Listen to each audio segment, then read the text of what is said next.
thanks for joining. I know it's late after the lunch, but I think we will make it exciting for sure. So my name is Tejas Gavankar. I'm an associate software engineer at Red Hat, and my friend Rohit Bharmal, he is an associate software engineer at Red Hat. So today we would like to explain you the evolution of web apps. Why does server-side rendering matters?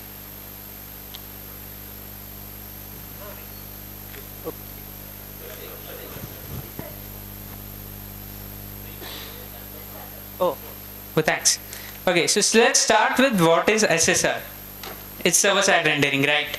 So SSR is not a new technology. You know, decades ago, there was a language which is PHP, which did the same thing. It rendered the HTML from the server to the browser. But it had few issues. Like it was good for SEO, but the performance and the developer experience that it gave, it was not up to the mark. So in the recent times, we also had CSR, that is client-side rendering techniques. So this client-side rendering techniques directly implemented or rendered HTML via the browser, and all the JavaScript was rendered through the browser. So what this did is it gave a very nice developer experience. The web apps were fast, it were optimized. The only thing it lacked, it was in SEO.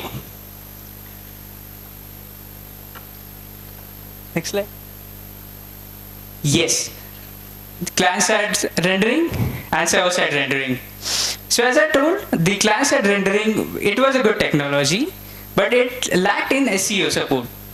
The reason was it because when you have huge JavaScript applications, the web browser took a time to load them, and it was also not very relative or very good in terms of SEO, because the crawler takes a lot of time to crawl if your web application is very large.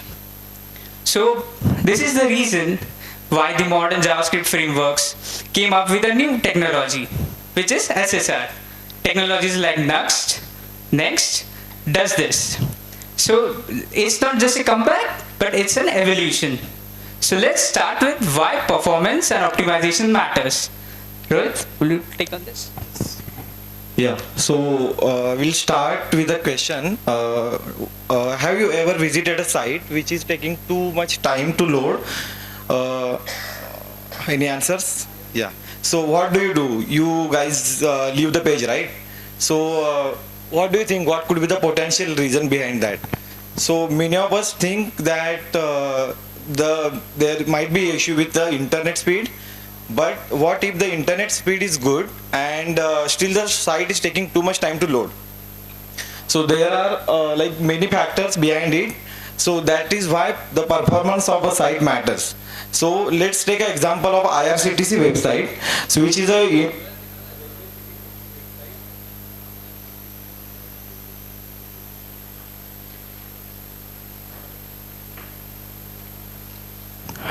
hello. So let's take an example of IRCTC website, which is an Indian railway ticket website, railway ticket booking website. So when you go there, it is always slow.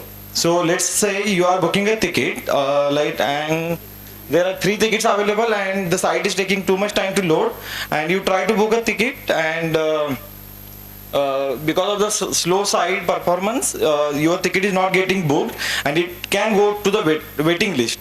So think about this experience. So you will not get the ticket, or because of the site speed. So that is why the performance matters. So even the search engines like Google or Yahoo or Microsoft Bing, they also favor this kind of like fast loading websites to index and boost their performance in the ranking. So yeah. So moving back to SEO, which is search engine optimization.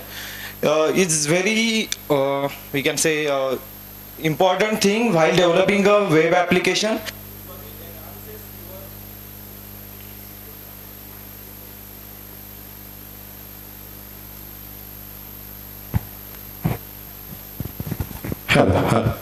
So moving back to SEO, like while developing a website, you need to take care of SEO because it enhances your site visibility throughout the users which are searching for your content.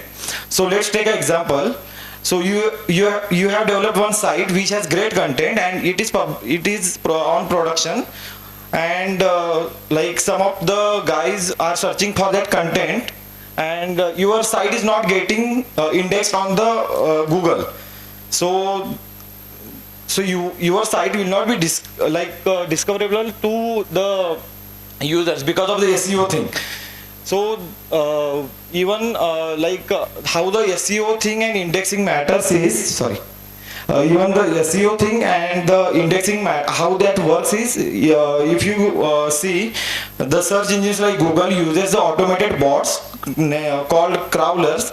They crawl the metadata, and they use this metadata to index the site. So if your site has metadata and properly structured content, your site can be indexed properly and users can find it easily. So next slide please. Yes. So let's say even that regardless of the SEO thing, how we can like tackle this problem of SEO. So there are many ways we can tackle this issue, but one of the good way to improve this SEO thing is using SSR. So server side, while developing a web application in SSR, so the SSR will take care of the metadata of the site and the structure of the content which is published on your site. So when your site is published on internet, the crawlers like the bots will crawls your metadata, and it will help you to index your site properly on the search engines. Yes. And other than SEO, SSR also enhances user experience and the performance, as the content of the site is pre-rendered on your on the server. It will reduce your waiting time to load, and it will also reduce your frustration to see that waiting time and buffering time. Yeah. So next slide. Yes. So moving back to the technologies which supports SSR technologies, so there are some frameworks which are built on top of the React or Vue.js, which are SCS or frameworks, client-side frameworks. So next slide. Yes. So there are some frameworks which supports SSR. First is Nuxt.js, which is a React-based framework developed on the top of React to support the SSR. Nuxt.js, which is a Vue.js framework developed on top of Vue.js to support SSR, SSG and hybrid rendering. Remix, which is a modern React framework which has the architecture of SSR first approach. And Astro, which supports the SSR for multiple front-end frameworks like React, Vue and others. Yeah. So one of the key advantage we have in SSR that if you see, while developing a CSR application, we need to do the manual routing to the pages which we want to go. There are, let's say we have 3 pages like home page, content, index page and content page.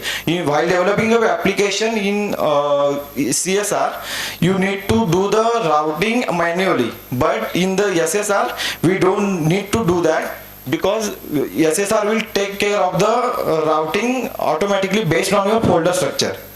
Yes, so we'll go through one of the framework which we recently used, which is Nuxt.js in our case study, which is docs.redhat.com. Tejas will go through this. Yeah, thanks Rohit. It was an wonderful explanation about the SEO and optimization techniques. So let's talk about Nuxt.js. Next slide, please. So we talk a lot about why server-side rendering matters and about the search engine optimizations. So let's get to the point. So let's see how Nuxt.js handles its server, or what's the server architecture for Nuxt.js. So is anyone familiar here with Node.js, or you all have used Node.js? Right? So there are a lot of people. So Nuxt.js is powered by Nitro, which is a server engine. It's an open source server engine. It's built on top of Node.js. But the thing that I want to mention here is it has a lot of features which I think they are the best. That makes Nuxt a server-side render technology. So Nitro it uses optimized build. So what it does, it uses rollup. It's a technology, I'll say, which minifies the JavaScript bundle and reduces or optimizes the server-side code that you have written in your logic behind the backend. The second, it can be deployed anywhere. So when you run a build in your local application, let it be Nuxt, so it will generate a build folder. So what this build folder does is you can deploy it anywhere. Let it be AWS, serverless, Netlify, or any framework that you have right now. Also Nitro, what it does is it has caching technology inside it. So if you have lot of requests on your server-side framework, it catches up to 5 minutes. So it's very important, So if you have a lot of frameworks, it will be beneficial for you. Also, there is one thing which I like to point out is Nitro uses Node.js workers. So what it does is, if you have a lot of requests in your Node server, so it doesn't block the main thread. It executes all the requests parallelly. Yeah, so that's about Nitro. So since you have Node.js for building routes in Node.js, you use Express. But Nuxt is one step forward even here. So it uses S3. S3 is an HTTP web server framework. So what it does is, it's like minified version of Express.js. It's fast, it's optimized. And also one thing that I'll point out here is, when you are trying to build routes in Nuxt.js in server, you don't have to manually create, the way Express.js creates app.get, app.push. You just have to name your file like post.get.ts and write all the server-side, API handling code inside it. So that's the power of Nuxt.js. Yeah, next slide, please.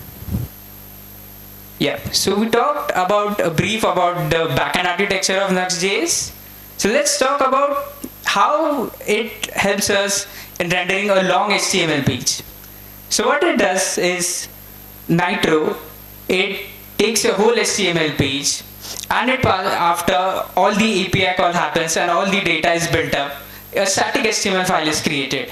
And this HTML file, it sends to the browser. And here the process of client hydration takes place. So what's client hydration? So it's nothing, just the Vue.js, that is a front-end framework. So here is the point where the backend matches the front-end. So Vue.js takes over all the event listeners and all the lifecycle methods that you have written in your HTML file, and it executes it. So in this way, from using your server-side network rendering technology, you can modify or minify your whole logic from the server side. And by using Vue.js, it also helps in dynamic handling of all the events of your browser. Yep, next slide. Yes. Also, I'd like to talk about the developer network of Nuxt.js. So Nuxt.js is a new technology. It's like still in version 3, but it has a very big developer-friendly network.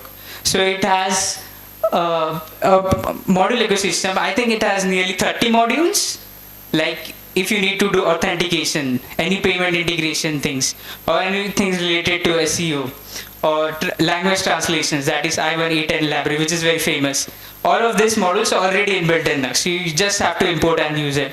Also, the other thing that I will highlight is auto importing feature. Let it be backend or frontend. You don't have to manually write all the imports. It's just automatically done in Nuxt.js. Yep. Next slide. In this whole presentation, we talk a lot about SSR, CSR, and the way we are rendering all of the technologies. So let's talk about how did it help us. A real life example. So we launched docs.red.com. So here we are using SSR. Next slide. So if you see, this is an image of referring that how users are visiting our site. So if you see, the top result is google.com. So the way users reach there is just by using search engines. It's like almost 80% of the users have visited our site using search engines. So that's why SSR is important. Next slide. Also, when we launched our website, within 2 or 3 weeks, Google had ranked docs.redhat.com and all the documentation that it include on the top level. So it was a major win for us. Even today, there are like one almost 50,000 to 60,000 unique weekday visitors, around 1.5 lakh single page views. All of them are done today using Nuxt.js. Yep, and there is one last slide. I think Rohit will explain that. So how we increased our SEO score and performance score from CSR application to SSR. I will take just 2 minutes. Next slide. So this is the matrix we got from when we migrated from CSR to SSR. So initially, if you see in the matrix here, the SEO scores are 100% on all the pages we developed, like home page, product index page, hub page, and the content page. If you look at the performance, it is also increased. So this is how we how we migrated from CSR to SSR, and we get these results because the SEO score is because of the 100% SEO score. We received that Google Impact Award within 2 weeks of the launch. We received 1.5 million clicks on the docs.ada.com through Google search. So this is measured by Lighthouse, which is an open source tool developed by Google developers. Yeah. So, next slide. So this is the code we follow. The best technology is the one that makes the complexity invisible while delivering the seamless experiences. Yes. Thank you. And I think we have no time for questions. If you want to ask any questions, we have LinkedIn profiles mentioned there.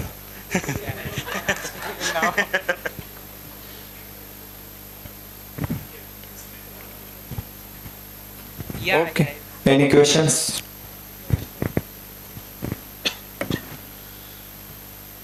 Yeah, please go.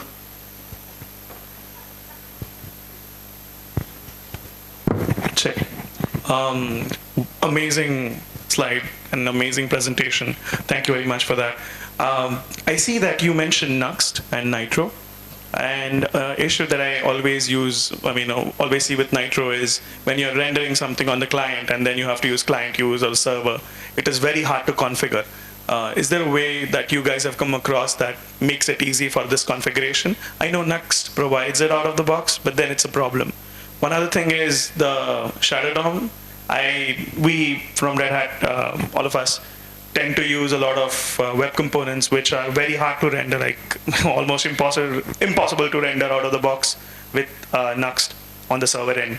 And we want them to be SEO tracked. Do you guys have a solution for that?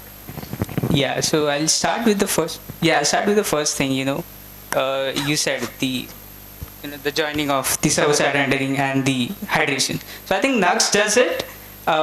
We didn't encounter anything major like we had to configure it, but yeah, there were some instances in which it was a bit hard when the code just executes and the hydration, like the Vue.js, is not ready for handling the code. So even there Nuxt helps us. So there's an tag, client only tag.